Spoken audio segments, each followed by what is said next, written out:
time it is!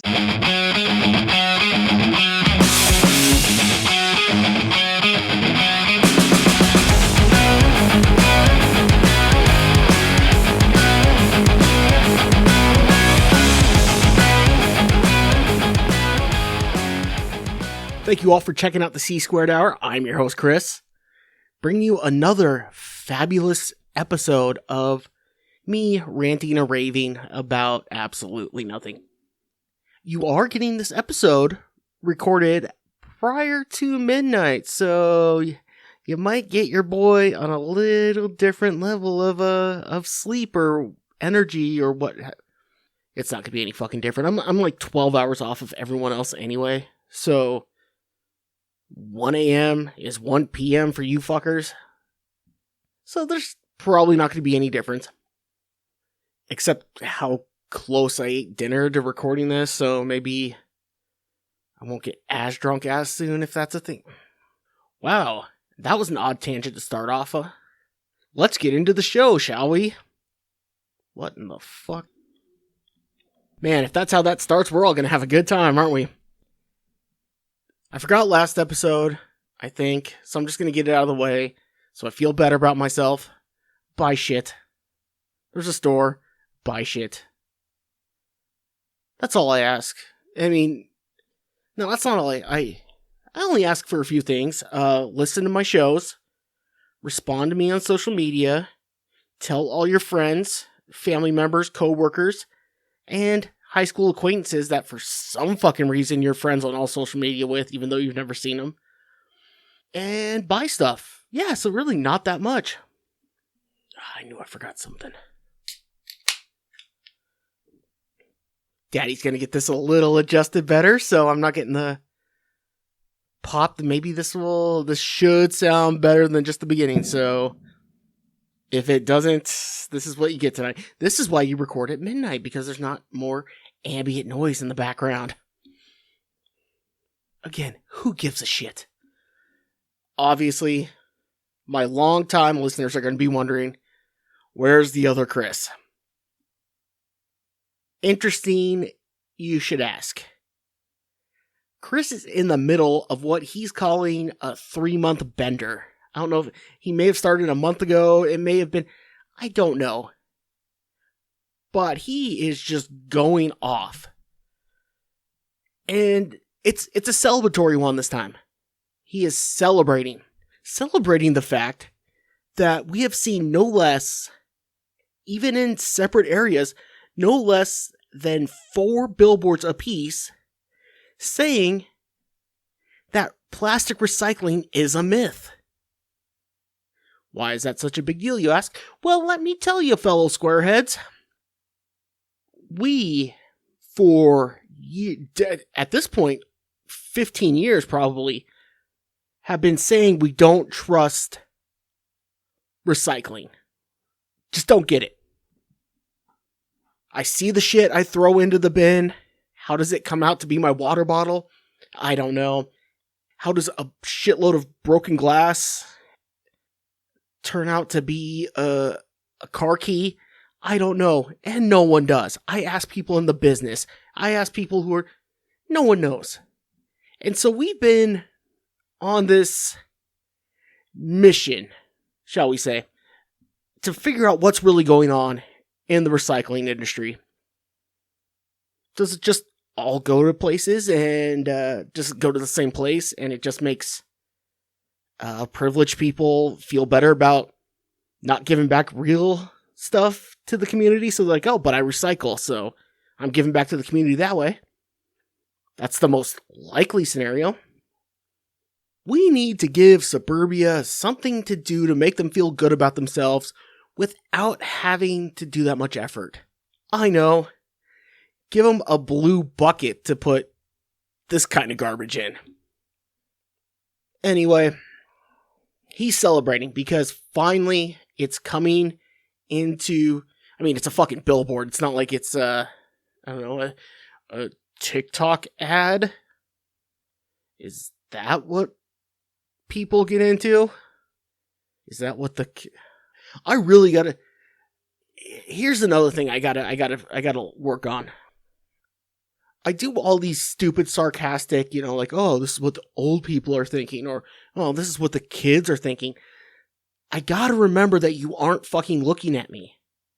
So some of my sarcastic looks or side eyes or things like that aren't gonna come across. Just know about 70% of what I say is with a sarcastic side-eyed comment.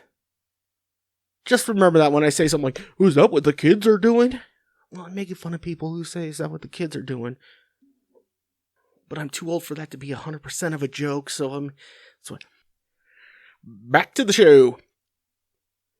Obviously, it's getting out into the public that something's up with recycling. Something's going on there, and we don't know. Chris has taken to seeing those billboards and saying, you know what, we've done it. He called me up, he said, Chris, we have done it.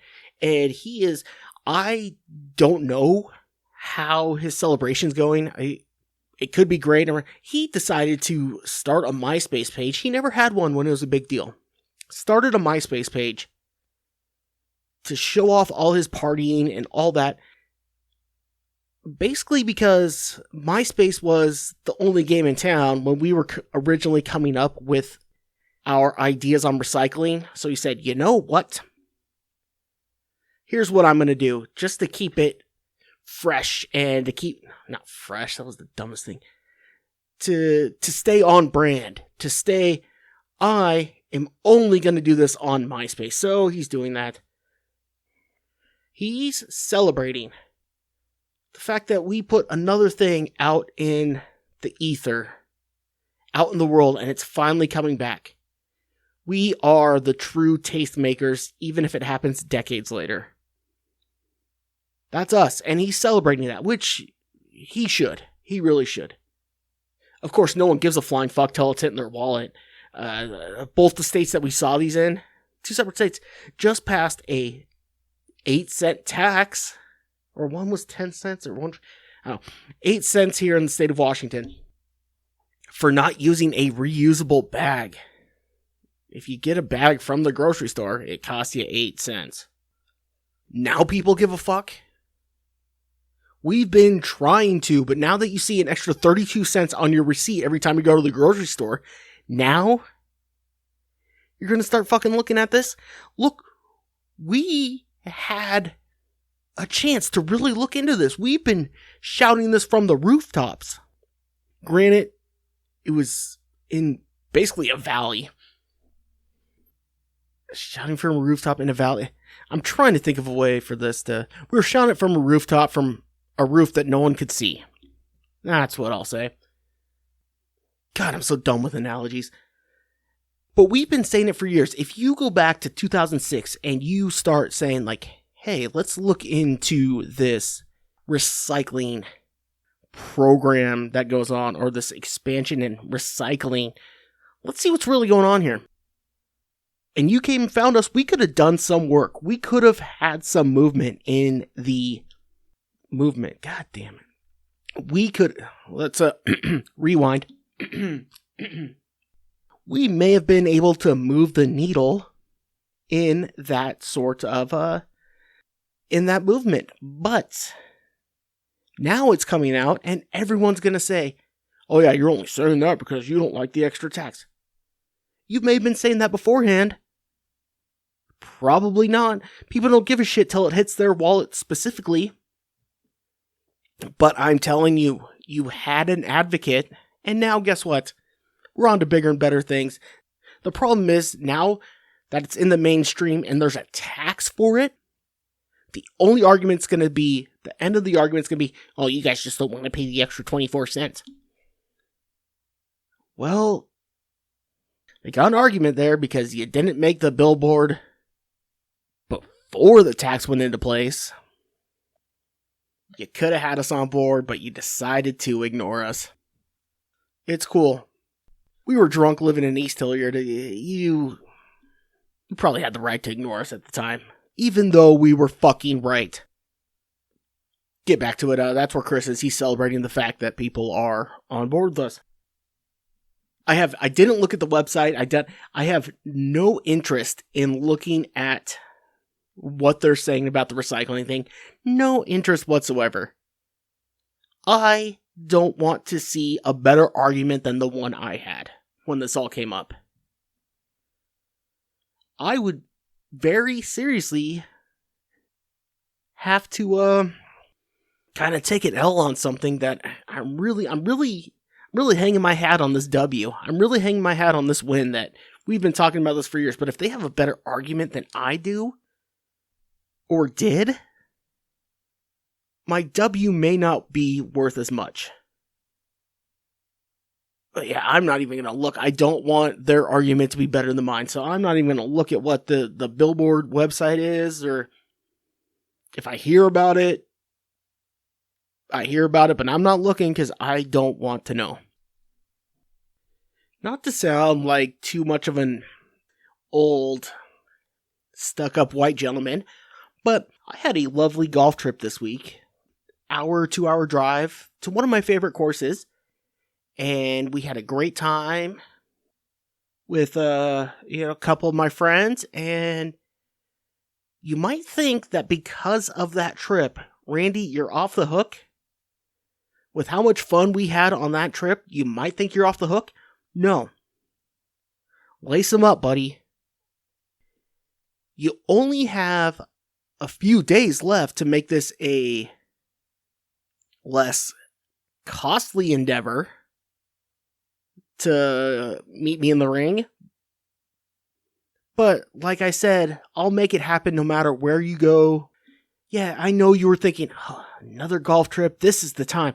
This is when he finally shuts up and I could finally relax knowing that, nope, the offer's still going out there. You still are going to be looking like a wuss. The offer's still there. You have 2 options.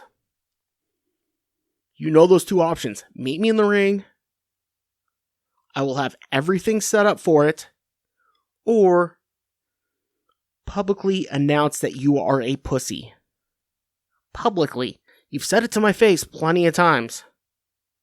See, whether or not that's true, it doesn't fucking matter because he's not going to say shit because he's too afraid to sit directly in front of me and say what needs to be said. So, Randy, the offer's there. I may have to make an extra... I may have to get on a plane to do this going forward. I'm fine with that. I have no problem flying. No, I just throw on a pair of sweatpants and yeah, I fly in sweatpants. It's comfy. Shut up. Most time, at least. Sometimes you're going straight from the... I digress. I'm gonna make this very quick. Randy, the offer's there. Lace them up, bud. Okay? We know you're not taking the second option because of... Are you Irish? I don't know if you're Irish, but Irish pride or... I don't know. You're not taking the second option. And you're going to pull the... Let's see, I don't know if you're British either, but you're going to pull the British move and just ignore it and hope it goes away. Like the Tea Party. The real Tea Party, not the fucking 2008 Tea Party. Fuck them. Randy, the offer's there. And hey, any of my squareheads who want to see this happen, get on it. Hit me up. Slide into my DMs. Throw a comment on these. And I could just show it to him. He could remain semi-anonymous until the bell rings, if that's what he wants to do, or until he calls himself a pussy. He can do that, but he needs to see this because everyone I talk to is clamoring for this fight. Clamoring. This is Mayweather Pacquiao 2. Now, I'm not saying there's as many people who want to see the fight as that, but if you look at the amount of people who know me and him, and the amount, it's comparable. It's comparable. The equation fits. The equation fits. So, in essence, this is me being Mayweather because I'm, no matter how much people say it, better fighter than Pacquiao. And Randy being the more beloved one than me. on our smaller scale, this is exactly the same. That's enough of that. Oh, wow, it's snowing. Snowing in April in Eastern Washington. Hey, how is it? Wait. Gotta get this joke. It's snowing in April. If it's snowing in April, I thought there was global warming.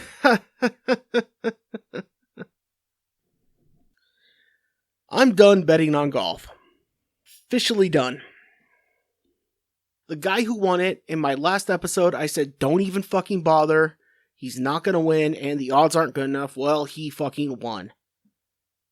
The two guys I bet on, of course, had a chance until Friday evening.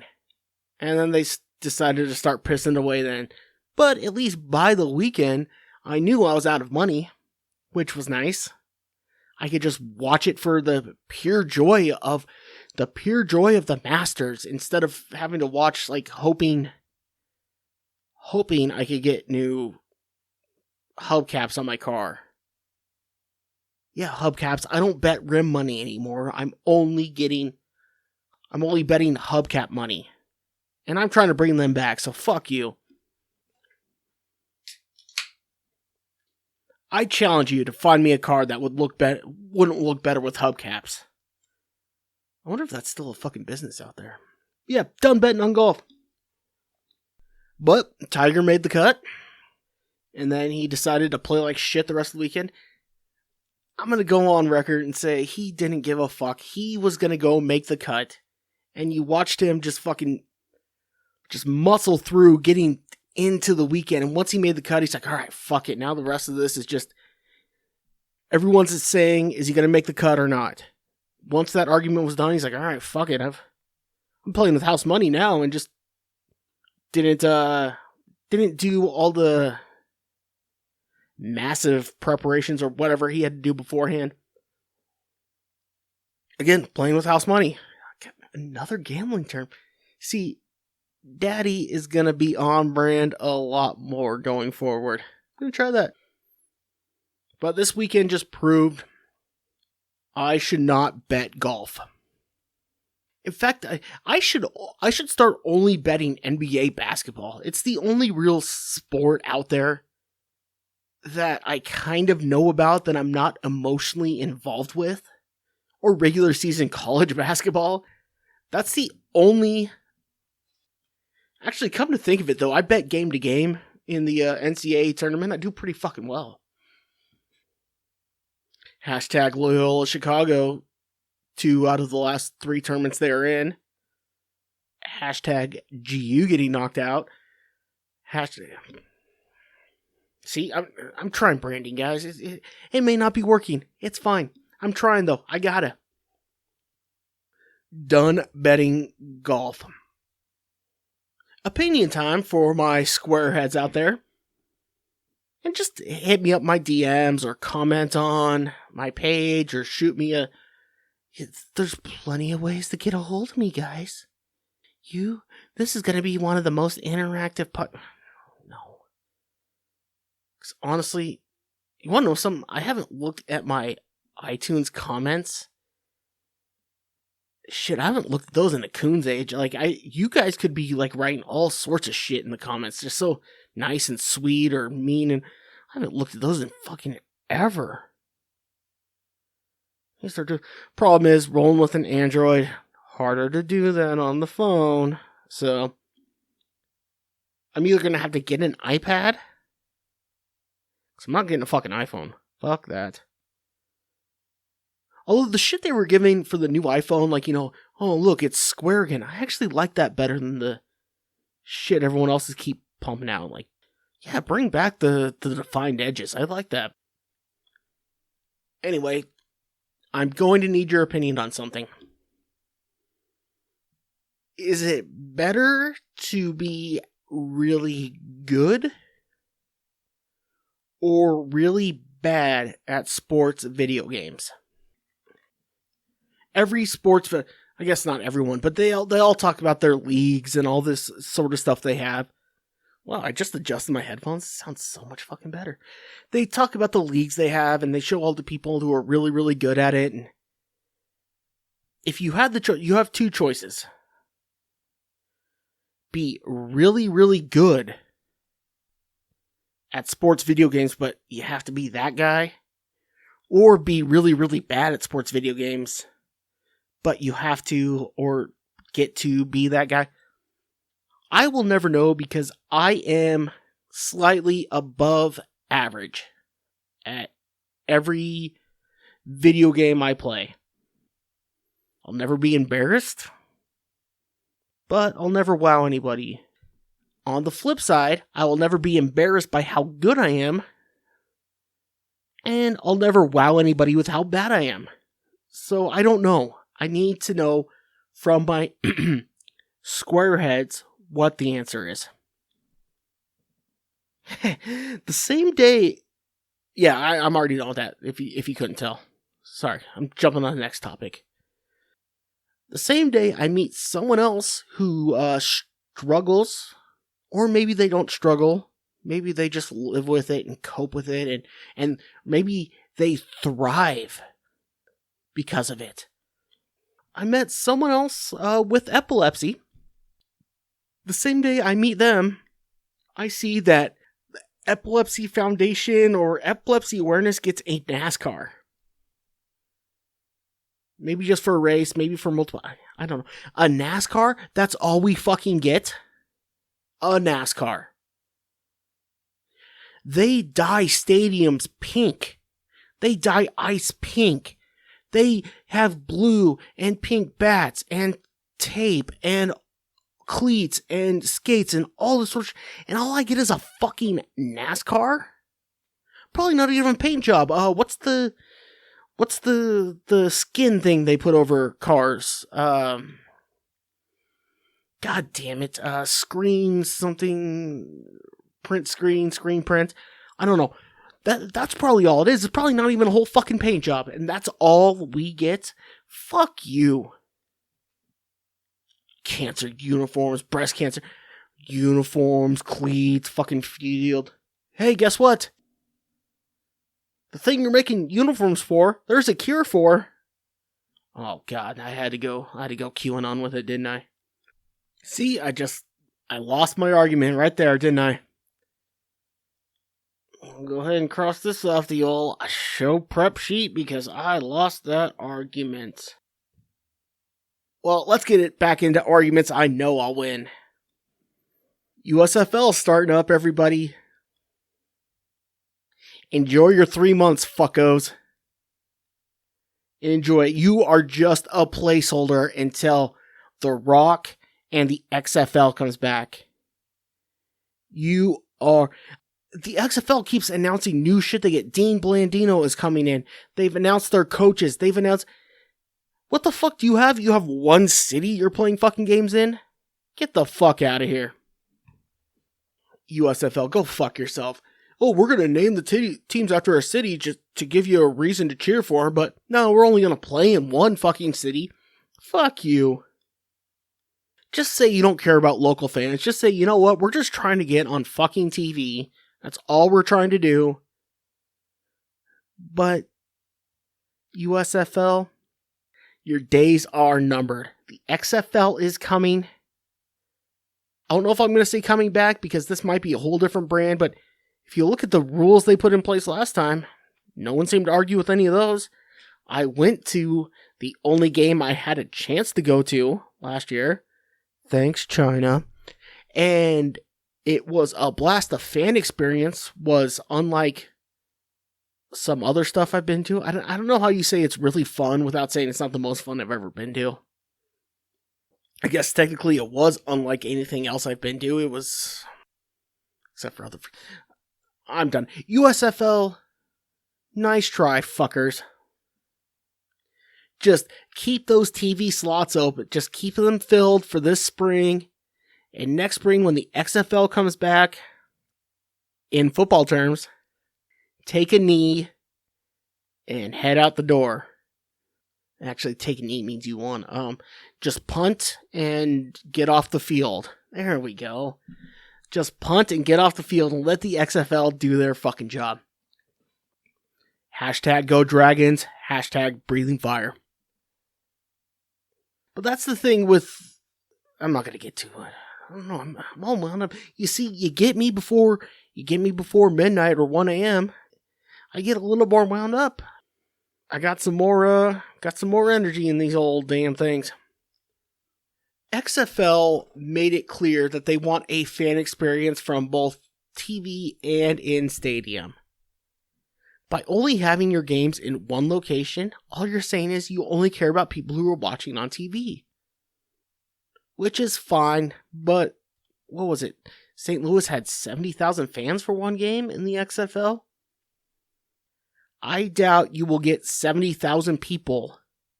Even if you have one fucking stadium, I have a hard time believing you'll get 70,000 people for a game. XFL's coming back. USFL fucked. That's what I need to do. I need to sum up all my points just so you all know where my ending point is, because I don't fucking know a lot of times. And there's another exasperated sigh.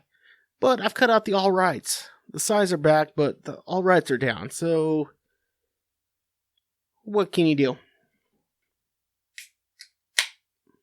Well, since we're talking about XFL, I know all my squareheads out there are big XFL fans. You'd have to be, right? How are you not? Speaking of the XFL, Megan Rapinoe. Yep, her. She decided to warn the XFL that their updated logo looks a little too close to her wife Sue Bird's company. So she's really looking out for the... Haven't you learned your lesson? Shut the fuck up. What, because no one's mentioned your name since 6 months after the last Olympics? You have to stick your fucking pink hair in the middle of something? Shut up. Shut up. Oh, it looks a little too close to Sue Bird's company. No one gives a shit. You would think you would learn. You would think you would have learned the fact that the stand you were making at the Olympics, even your fucking teammates said, oh shit, well, we've had to worry too much about this shit than we had about playing the game. They were fucking annoyed with it. The people whose side you were on basically said we needed to shut the fuck up. The people on your side said we needed to shut the fuck up a little more. And now you're coming out and doing this again? What? But you're retired though now, right? So you're just speaking on your own accord? Oh no, you're speaking on your wife's accord. Maggie Raps, let me ask you something. What has you kneeling or saying anything or putting on some sort of dress on the cover of Sports Illustrated or whatever the fuck you've done? Maybe it was Vogue. I don't remember which one I saw it on. Yeah, I've seen Vogue. Your boy, he keeps his ear to the streets. What has that ever done any good? You know what it did? It got you fuckers bronze instead of... There's 3 countries that let real women's sports in the Olympics. You're one of them, and you finished 3rd. Women are oppressed all over the world. Yeah, you know what? That means you should beat the fuck out of them in the Olympics. But no, you're too busy kneeing or putting an elbow up or whatever the fuck you were doing at that time. I don't know. Shut up. Shut up. Thank God you're taking up for your own teammates. Your own teammates. Your own... said we're worried too much about this shit. But you're still going to worry about it, right? Well, why learn a lesson? You know why you feel like you don't have to learn? Nope. God, I was going to go real right-wing Ghost of Rush Limbaugh on it here, but... Well, let me tell you what I was going to say. Let me see if I can do... Let me... plug my ears. I'm going to try to do a Rush Limbaugh here. Ready? Here it comes. Want your sheep. The only reason she feels like she could still say something and she isn't completely right is because she's a member of the so-called marginalized community. Is that good or what? Probably not, but I never know what the fuck I sound like, so I'll listen back. I'm leaving it in. I'm leaving my Rush Limbaugh impression in, so you guys can hear how bad or good it was. Anyone who has listened to the show from start to finish, or more than 10 episodes, knows how I feel about a lot of situations when it comes to this. And there's a lot of people out there who, say, hey, just shut up and dribble, or just shut up and kick the ball. I'm not one of those people. I understand that. But I am one of those people that once you stop shooting the ball and you try to jump on that side of things, you try to get into that arena of the social justice and the political, and it doesn't work the way you want it to, read the fucking room. Christ, that should be the title of my podcast. Read the fucking room. Why does she have to speak up for her wife's company? Why does she feel the need to take... Honey, Sue Bird is a better, more accomplished, more decorated athlete than you will ever imagine to be. So what you're saying is, either you know better than your wife, or your wife isn't strong enough to fight her own battles. That's what you're saying by taking up for her cause, for her company's cause. Maybe if it's for her company, maybe she should be the one to say it. And then you're going to argue, well, if a husband spoke up for his wife, or a wife spoke up for... Yeah, well, that's the shit. That's part of the shit you're fighting, isn't it? Admit what you really want to say. The logo might be a little close, but you're a little upset your name hasn't come up in the media in the last 8 months, or however fucking... I don't know, let's see what we got. Because the Winter Olympics was 22 still, right? And then... yeah, so you're probably looking about 8 months or so since we talked about you, and that's a little too long to kneel like... And especially with your reputation and your track record with all this bullshit, I would listen to Sue Bird's opinion way more than I listen to fucking yours. But hey, no, you're right. You're the one who needs to do it. You need to take up for your wife. You need to... Fuck you. God, I hate that fucking clown.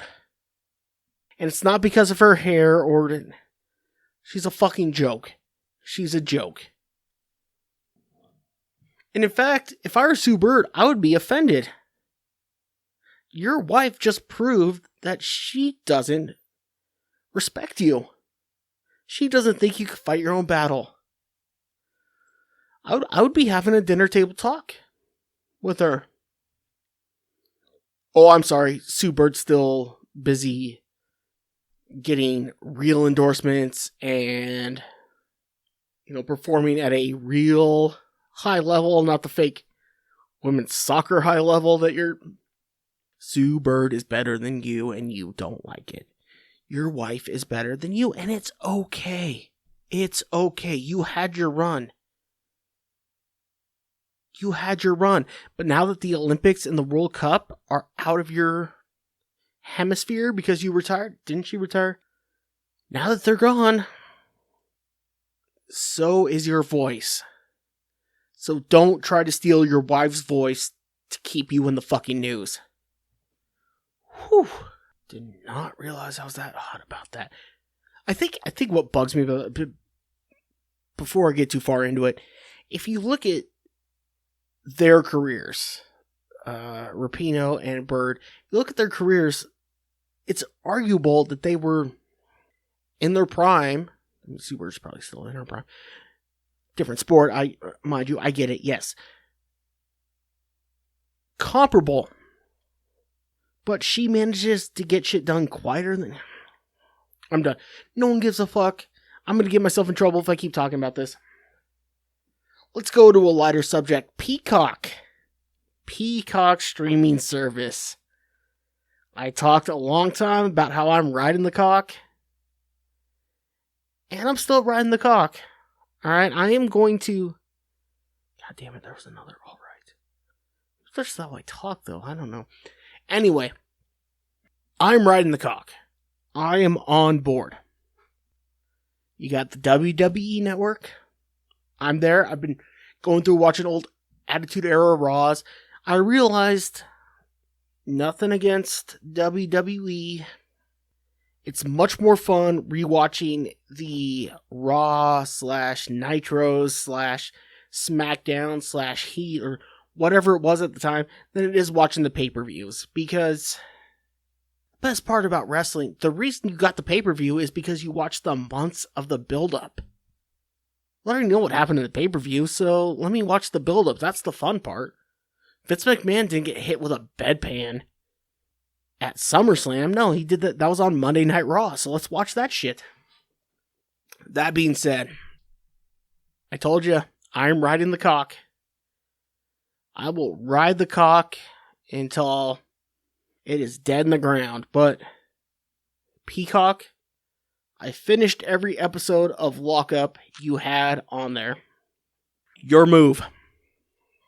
You want to keep Daddy around, you're gonna have to add some shit like that. You're gonna have to keep that going.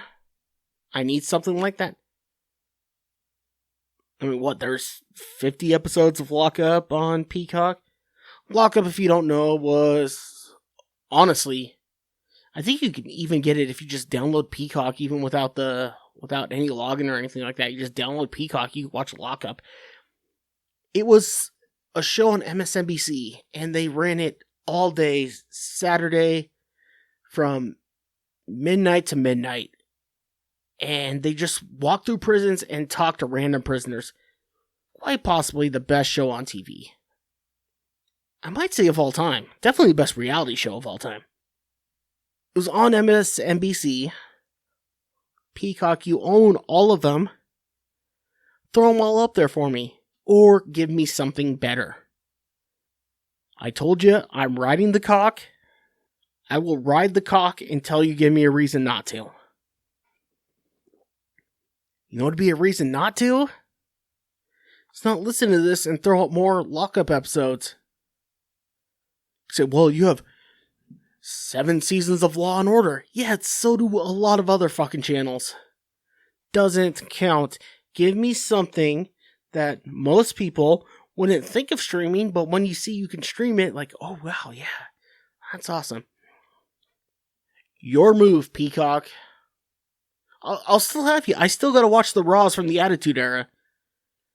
I just watched the breakup of the tag team of Stone Cold and The Undertaker. Yes, they used to be a tag team. I just watched D'Lo Brown run away from Kane and The Undertaker beating up The Rock. So, shit's getting heavy. But if I'm gonna sing your praises, Peacock, you gotta meet me halfway. Give me something. Oh, this is gonna be... Wow, I just went from one crazy, nutty, liberal broad to another one. I don't know how many of you know the name Alexandria Pelosi. A well-known maker of documentary movies. Not as well-known as she could be. She is the daughter of Nancy. Not gonna hold that against her, or... Man, if the sins of my father were held against me, by all means, I have no leg to stand on, so I am not going to say that. Anyway, the last interview I saw with her was on an NBC affiliate, or it might have been MSNBC or CNBC, I don't know. And I went back and watched a couple of her documentaries. You know why no one gives a shit about your documentary? You know why your name isn't at the top of the list of everyone else? Because you insert yourself into them. No one is watching for you. There are very few people who can get away with that. Michael Moore is the first one that jumps to my mind. He may be a douche. He may be a self-righteous putz. But he's entertaining enough to get away with inserting himself into the documentary. You are not. You are as much of a wet blanket as your fucking mother. So stay the fuck back. I didn't even think it was possible for a documentary maker to come across less likable than Michael Moore. Regardless of how good or how poignant his documentaries are, he's still an unlikable cunt, right? I don't know how she came across worse, and in fact, I'm going to preface this by saying, yes, your mother is one of the political hacks that I don't like. One of these fucking robots, or a robot on TV, but the exact opposite. I won't argue with that. So, I understand how you would think I was being biased against you because your last name. Truth is, I was watching this entire documentary, and I just saw this interview the other day, so this is what popped it all back up. Might not have been a current interview. I couldn't tell you. Might have been from Bill Maher. I don't know. A lot of shit was going on. As you can tell, Daddy just opened his fourth beer in the episode. I watched this entire documentary. It was about quote-unquote motel kids, or basically homeless people who were living at long-term. About kids living there, and all I'm thinking watching this movie, because one of my favorite movies that have come out in the last 5 years is The Florida Project. Sean Baker, who's done a lot of cool shit, he did the movie Tangerine, which was filmed all with iPhones, and got him. But The Florida Project, Willem Dafoe, awesome movie, and it, you know me, I like things that show the other side of life. So I see a documentary about motel kids, and I'm like, that kind of follows. I bet you this might be just as good. And all I'm thinking watching this whole thing is, God, this would be so great if the fucking cunt behind the camera would just shut up. Just shut up. Stop talking. Let the story tell itself. Let the story tell itself. Maybe that's the problem. Maybe this Pelosi broad only inserts herself enough to be known, but doesn't insert herself enough to be part of the story like Michael Moore does.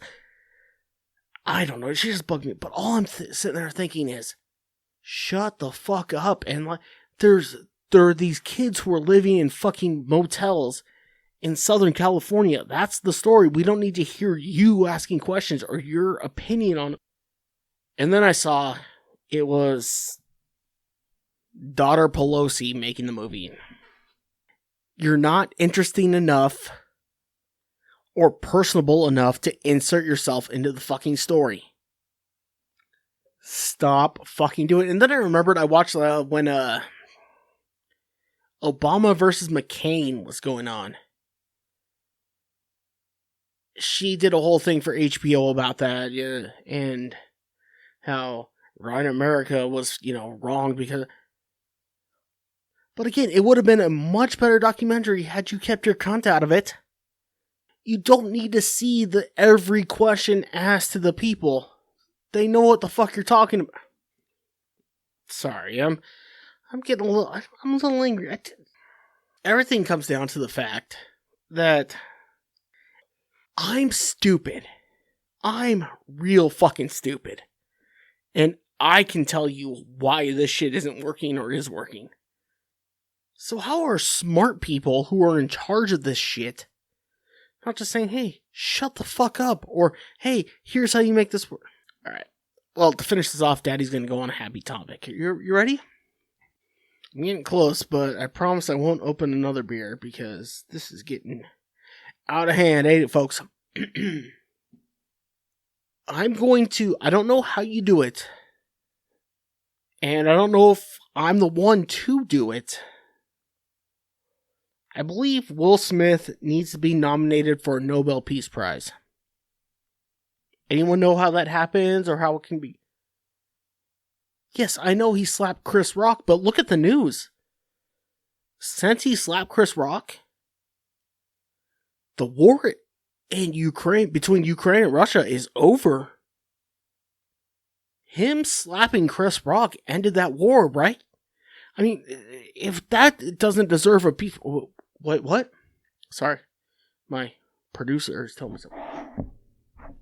Oh, the war isn't over? Oh, they just... Oh.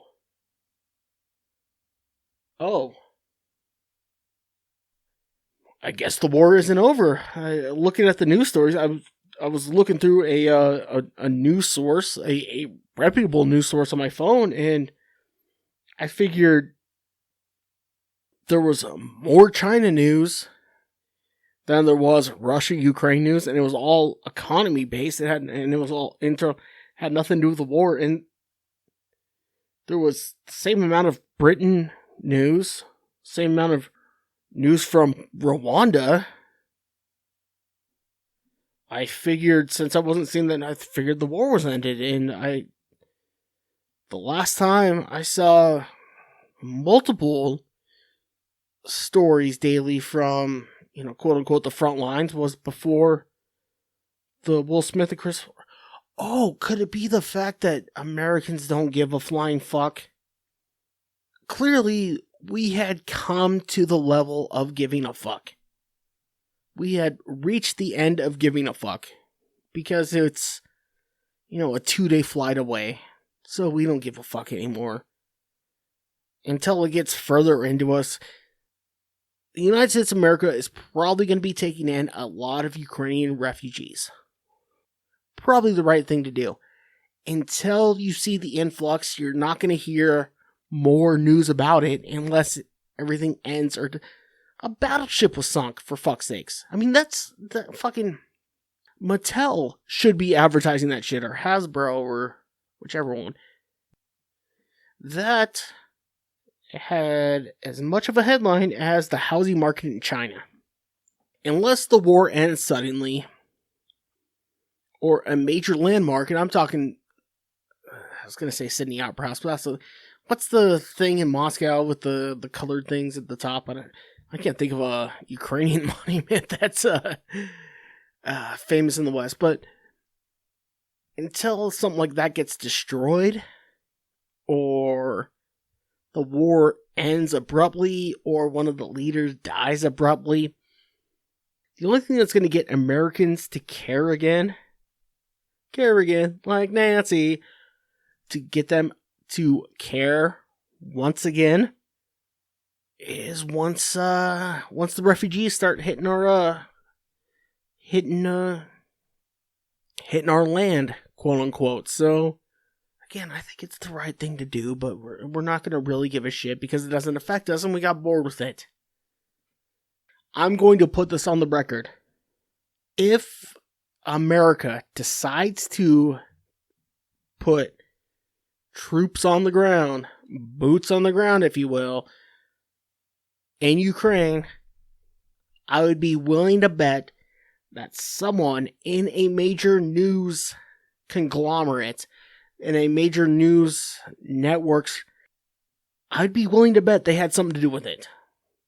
A lobbyist for, quote-unquote, news conglomerate. Is conglomerate the word? I don't think so. Kind of spiraling. Wow, I can't even say spiraling. But I would be willing to bet they have something to do with it. Because from the multiple news apps I look at, Americans don't care anymore. Which sucks, because from what I can read, a lot of shit's happening every day, but it's the nature of the beast, right? Well, like my family always said, you better leave them crying, right? Jesus, what a fucking bummer way to end an episode. Alright. Was that alright? Was that okay? Was that just kind of like one? I think that was an okay one. I think that worked. I guess it depends on how many I've said this episode, and won't find that out until later, but we're going to call that the end of this fucking nonsense of an episode. I want to thank all my longtime and continuous squareheads for listening. Once again, I forgot this last episode, so I'm going to have to say it this time. Buy some shit. There's hats. There's not hats. There's shirts. There's every form of shirt and a couple forms of socks. And some pants, by the way. Buy some shit for me. Make me feel like I'm not talking to nobody. I can see the numbers. I know I'm not talking to nobody. You've had to put up with too much of this in the last 15 minutes. Buy shit, like, subscribe, share, all that nonsense. If you know who I'm talking about with the fights, go ahead and give him a quick how do you do, and that's about it. That better be all. In fact, it is all. So since there's nothing else, I will see you all next time. Thanks again.